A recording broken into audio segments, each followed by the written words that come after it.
जाते हैं। अच्छा, जो रास्ते होते हैं जहाँ पर मवेशी मंडी दूसरे शहरों से आने वाले जो व्यापार होते हैं, जो बेचने वाले होते हैं, तो उनमें होता है कि जिन रास्तों से वो गुजर रहे हैं वहाँ पर भी पुलिस वालों की थोड़ी सी जेब गर्म करनी पड़ती है, तो ये क्या चक्कर है? ऐसा मतलब काफ़ी सारी जो देखिए, उसमें आपकी बात सही है, ये शिकायत आम है, लेकिन उसमें होता ये है कि नॉर्मली इस किस्म के जो लोग ताजिर हैं वो फिर पुलिस जो सेंटर्स हैं डिफरेंट जहाँ के, वहाँ जाके उन ऐसे लोगों के खिलाफ एक्शन लिया जा सकता है, वो उनको अप्रोच ही नहीं करते। वो खामोशी से जो है वो अपनी जेब कटवा लेते हैं या पैसे दे देते हैं, लेकिन जाके उस अमले की शिकायत करना मुनासिब नहीं समझते। वो किसी फर्स्ट में अपने आप को इन्वॉल्व नहीं करना चाहते। वो कहते हैं कि जी हम एक सफर कर रहे हैं, चले गए उधर, कुछ पैसे हमने दे दिए, अब किसको जाके शिकायत करें। मतलब मौका इन्होंने दिया ना। देखिए, अगर ये उसकी जाके प्रॉपर फोरम पे शिकायत करें और उसके खिलाफ ऐसे अनासिर के खिलाफ जो है कोई एक्शन हो, उनकी जो है नौकरियों से उनको निकाला जाए या उनके खिलाफ जो है लीगल एक्शन दूसरे लिए जाए, तो ये चीज़ जो है इसमें कमी आएगी। लेकिन बतौर सिटीजन क्या वो अपना फर्ज अदा कर रहे हैं? वो ये कहते हैं कि जी मैं इस रोड से ट्रेवल करके इतने घंटे में अपने मंजिल पे पहुंच जाऊंगा, तो मैं इस फर्स्ट में क्यों इन्वॉल्व हो जाऊं? तो वो उसकी वजह भी यही है कि लोग वो फिर इनकरेज होते हैं। जो एक ऐसे अनासिर है, हर लोग, हर किस्म के लोग हर डिपार्टमेंट में मौजूद हैं, तो वो फिर उनको थोड़ी सी इंकरेजमेंट मिलती है। उनको पता है कि कोई हमारी शिकायत नहीं कर रहा। लेकिन अगर प्रॉपर फोरम पे जाके आप शिकायत करें और उसके खिलाफ एक्शन हो, तो ये डिस्करेज होगा और ये चीज़ खत्म होगी, ना कि बढ़ेगी। तो मैं समझता हूँ इसमें भी थोड़ा बहुत सिटीजन्स का कसूर है, ऐसे नहीं करना चाहिए। ये बात वाकई बिल्कुल सही है कि कहीं कहीं हमारी अपनी कुछ कमजोरी होती है, हमारे कुछ अपने वीक पॉइंट होते हैं कि हमेशा हम अगर पुलिस को ब्लेम करने लगें कि ऐसा है वैसा है, तो हमारे खुद के अंदर क्या कमजोरी है। ठीक है, अगर आपको कहीं ऐसा मिलता है, सब एक जैसे नहीं होते हैं, तो अगर कहीं आपको ऐसा मिलता है कुछ भी गलत, तो फ़ौरन आप इन्फॉर्म करें, जैसे कि एसपी साहब बता रहे हैं, तो आपकी जो शिकायत है उस पर फिर एक्शन लिया जाएगा। और फिर जब वो एक चीज़ को जब सज़ा मिल जाती है, जो बंदे को सज़ा मिलती है, तो फिर वो थोड़ा सा करते हुए अगला शख्स हेजिटेशन भी फील कर रहा होता है कि नहीं, ये पता नहीं कहीं दोबारा हमारे सर पे हमारी जॉब का ही कोई इशू ना खड़ा हो जाए। तो ये बात भी। अच्छा, एक और जो क्राइम के हवाले से बात करना चाहती हूँ कि कराची में जो क्राइम्स हैं वो बाकी शहरों की निस्बत ज़रा ज़्यादा हैं। ठीक है, और इसमें यह कि कराची की आवाम भी बहुत ज़्यादा है। इतनी ज़्यादा आवाम के लिए कितनी नफरी है और वो क्या उन सबको कंट्रोल कर लेती है, और क्या वो सारी नफरी अपनी ड्यूटी पर प्रॉपर टाइमिंग पे आती भी हैं, ये एब्सेंट भी रहते हैं, ये क्या, मुझे थोड़ा सा इस बारे में बताइएगा। ये तो एक नोन फैक्ट है जी कि जो अवेलेबल रिसोर्सेज हमारे पास हैं वो काफ़ी कम है, और जो जैसे कि नंबर ऑफ पुलिस पर्सनल की बात आ रही है, उसमें भी अभी बहुत ज़्यादा उसको बढ़ाने की ज़रूरत है, क्योंकि जिस प्रोपोर्शन से कराची की आबादी में इजाफा हुआ है और जो इसके रकबे में इजाफा हुआ है, उस प्रोपोर्शन से जो है वो पुलिस की नफरी में और रिसोर्सेज में इजाफा नहीं हुआ। तो इसकी बहुत ज़्यादा ज़रूरत है कि इस रिसोर्सेज को बढ़ाया जाए, और इस पर काम भी हो रहा है। इसमें रिसेंटली भी कुछ अपॉइंटमेंट्स हुए हैं और फर्दर जो है वो गवर्नमेंट्स को रिक्वेस्ट की गई है और वैकेंसीज के लिए, एंड आई एम श्योर कि वैकेंसीज दी जा रही हैं। तो जिस तरह एक्सपेंशन हुई है एक्सपोनेंशियल अंदाज में, उस तरह की एक्सपेंशन और इंक्रीज जो है रिसोर्सेज भी नहीं हुई, इसको बढ़ाने की ज़रूरत है। अच्छा, ठीक है। अच्छा, एक और जो चीज़ है, जैसे कि होता है कि पुलिस वालों के अगर कहीं पे भी थोड़ा सा देखते हैं कि काम निकाले, तो थोड़े से पैसे दे दिए जाते हैं, उनकी जेब पर गर्म कर दी जाती है।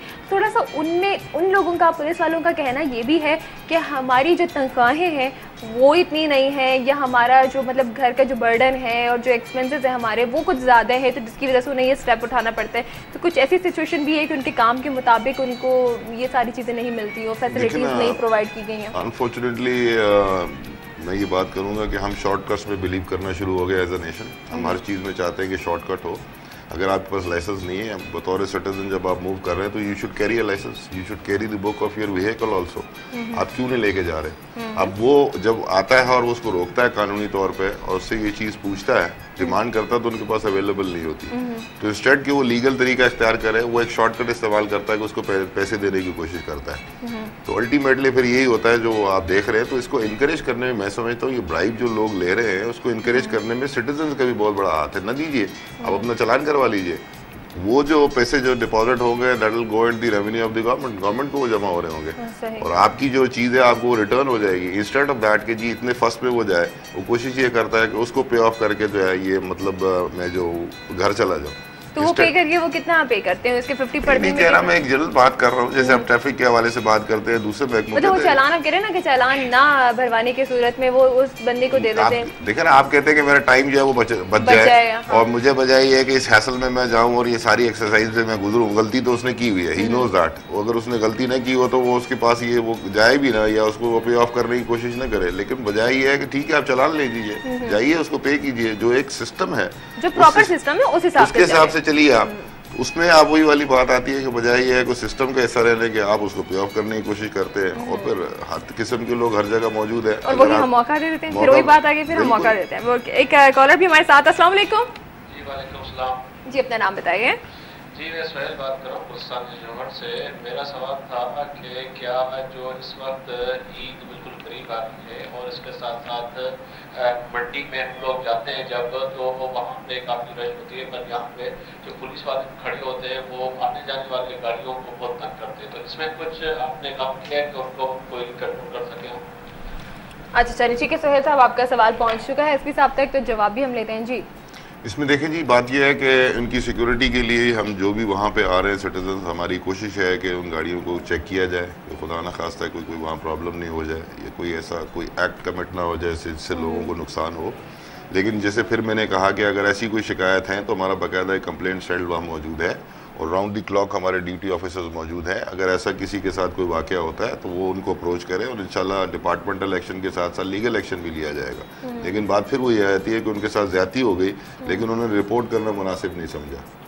एक इशू ये भी है। लेकिन चेकिंग बहरहाल हम जरूर कर रहे हैं, इसलिए कि जो साहिबान आ रहे हैं, और वो हज़ारों की तादाद में लोग आ रहे हैं, और हज़ारों की तादाद में गाड़ियाँ भी आ रही हैं, तो एक सिक्योरिटी थ्रेट तो प्रोबेबल मौजूद है अपनी जगह पे, तो उसको अवॉइड करने के लिए हर पॉसिबल जो मेजर्स हैं वो अडॉप्ट करेंगे हम, ताकि इनको सिक्योर किया जाए जो वहाँ पे आ रहे हैं। लेकिन अगर कोई अपने इख्तियारात से तजावुज करता है और एक्सेस करता है, तो हमारा जो कंप्लेन सेंटर है, आइए वहाँ पे कंप्लेन कीजिए, कंप्लेन कर दीजिए, इंशाल्लाह उसके खिलाफ एक्शन लिया जाएगा। ठीक है। अच्छा दीवा, आपका कभी मतलब ऐसा कुछ हुआ कि कभी कहीं चालान हो रहा, कहीं जा रही हूँ, या किसी और सिचुएशन में कहीं ऐसा आपका पाला पड़ा हो पुलिस से डायरेक्ट? नहीं, अल्हम्दुलिल्लाह अभी तक तो देखिए, शुक्र अदा करिए, अल्हम्दुलिल्लाह। मतलब यहाँ पर हमारी जो कुछ ऐसा नहीं किया तो इसलिए पड़ा बिल्कुल। ये वैसे कि कम ही होना चाहिए ऐसा, लेकिन ये कि देखें कि हमारे जो पुलिस डिपार्टमेंट है उनकी जो ड्यूटी है वो हमें हिफाजत फराहम करना है, और हमारी जो ड्यूटी है वो ये है कि कहीं पे भी हम अगर ऐसा देखें तो उस पर आंखें नहीं बंद करें, और उस पर ये नहीं सोचें कि ये कहीं हमारी ही जान पर या हमारी ही जान मुसीबत में नहीं आ जाएगी, बल्कि हमें इन्फॉर्म करना चाहिए। जैसे कि एसपी साहब ने कहा, जहाँ पर आप करेंगे तो वो पूरा मुकम्मल तहफ़्फ़ुज़ भी आपको दिया जाएगा। एक बार एक कदम उठा के देखें, आपको सब कुछ खुद ब खुद आसान लगने लगेगा, और ये जो हम दिन ब दिन इतनी पस्ती की तरफ जा रहे हैं, वो सारे हालात और वो सारी सिचुएशन भी इंशाल्लाह ठीक होती चल जाएगी। दीबा, thank you so much, thank you so much SP साहब, बहुत अच्छा लगा। पहली बार ऐसा हुआ है कि पुलिस वाले को देख मतलब डर नहीं लगा, मतलब रिलैक्स हो के, है ना, बिल्कुल ये उन्होंने कहा था कि खवातीन को देखे। Thank you so much SP साहब, थैंक यू सो मच दीबा। अपना बहुत ज़्यादा ख्याल रखिएगा आप दोनों, और आप लोग भी अपना बहुत ख्याल रखिएगा। आज का जो सवाल है उसका जवाब है 7 लाख, और जनाब दुनिया भर में जो अक़साम पाई जाती हैं हशरातुल अर्ज़ की, वो 7 लाख पाई जाती हैं। इतने सारे जवाब सही आ गए, अब कल बताऊंगी कि कौन है विनर। तो इसके साथ ही अपनी होस्ट अना को इजाज़त दीजिए। कल तक के लिए ज़िंदगी रही तो कल फिर मुलाकात होगी। कल तक के लिए love you, take care and bye bye.